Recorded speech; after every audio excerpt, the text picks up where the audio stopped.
India US और China के बाद थर्ड नंबर पे आता है स्टार्टअप इकोसिस्टम को लेके। पिछले कुछ सालों में इंडिया ने बहुत तरक्की करी है और रिपोर्ट्स का कहना ये है कि इंडिया में हर महीने 3 नए यूनिकॉर्न स्टार्टअप बनते हैं। 2016 में 471 स्टार्टअप्स थे इंडिया में, जो कि आज बढ़ के 72,993 हो चुके हैं और बस इतने ही सालों में ये बहुत बड़ी ग्रोथ है। पर इस सक्सेस के पीछे एक डार्क साइड भी है जो बहुत सारे लोगों को नहीं पता। वो ये है कि जितने ही हजारों में ये स्टार्टअप्स ग्रो कर रहे हैं, उतनी ही हजारों में ये स्टार्टअप्स फेल भी कर रहे हैं। एक्सपर्ट्स तो ये तक कहते हैं कि आने वाले टाइम में इंडिया के 90% स्टार्टअप फेल हो सकते हैं। एक स्टार्टअप को चलाना इतना मुश्किल हो गया है कि बड़ी बड़ी कंपनीज भी प्रॉफिट नहीं बना पा रही। यहाँ तक कि शार्क टैंक के जज भी ये नहीं कर पा रहे हैं। शार्क टैंक के शार्क पीयूष बंसल और विनीता सिंह की कंपनी भी भारी लॉसेस में जा रही है।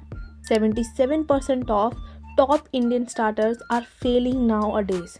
आखिर क्यों हो रहा है ऐसा? Swiggy, Zomato, Paytm, OYO, Uber, Ola, Byju's जैसी बड़ी कंपनीज भी फेल कर रही हैं प्रॉफिट बनाने में। स्टार्टअप हजारों में एम्प्लॉयज को निकाल रहे हैं। ले ऑफ्स तो बड़ी कंपनी में भी हो रहे हैं रिसेशन की वजह से, पर ये स्टार्टअप्स में परसेंटेज बहुत ज्यादा है। अब ये होने के बहुत सारे रीजंस हैं।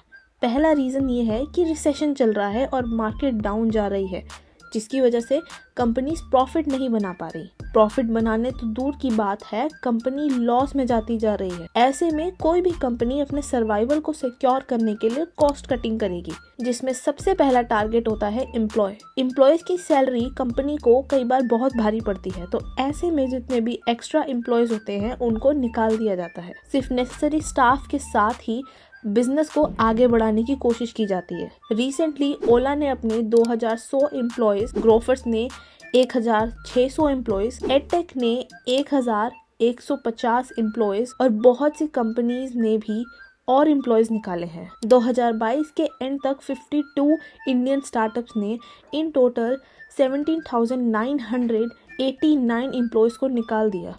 अब सवाल ये आता है कि ये बिजनेस सक्सेसफुल क्यों नहीं हो पा रहे? ये कंपनीज जिन्हें लोग बहुत सक्सेसफुल समझते हैं, आज डाउनफॉल के रास्ते पे क्यों हैं?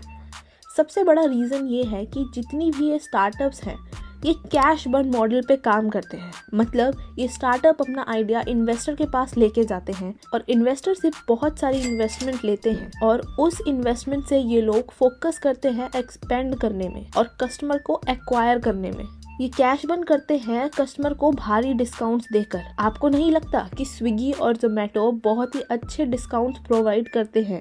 कई बार ये रेस्टोरेंट के फूड की वैल्यू जो हमें जाके पैसे देने पड़ते हैं, उससे कम में भी डिलीवर कर देते हैं खाना घर पे। इनमें इनकी advertisement cost, discount, management cost, delivery charges सब होता है, लेकिन फिर भी ये इतने भारी डिस्काउंट्स कैसे दे पाते हैं? ये लोग इन्वेस्टर का इन्वेस्ट किया हुआ पैसा यूज करते हैं, पर ये इन्वेस्टर का पैसा कब तक चलेगा? और ये इन्वेस्टर का पैसा खत्म होना शुरू हो गया है। कस्टमर को अट्रैक्ट करने के लिए अब वो भारी डिस्काउंट्स नहीं दे पा रहे हैं। भारी डिस्काउंट से कस्टमर एक दो बारी तो आ जाता है, लेकिन लॉन्ग टर्म कस्टमर नहीं बन पाता। अब ये सारे स्टार्टअप्स लॉस में जा रहे हैं और इन्वेस्टर की तरफ से प्रेशर आना शुरू हो गया है। ऐसे में कॉस्ट कटिंग के अलावा इन बड़ी कंपनीज के पास कोई और ऑप्शन नहीं है। कॉस्ट कटिंग के लिए ये एम्प्लॉयज हटाते हैं, जिससे एक कंपनी सर्वाइव कर पाती है। कमेंट में बताइए इस कैश बर्न बिजनेस मॉडल पे आपका क्या कहना है, और ऐसी और वीडियोस देखने के लिए हमारे चैनल को सब्सक्राइब करें।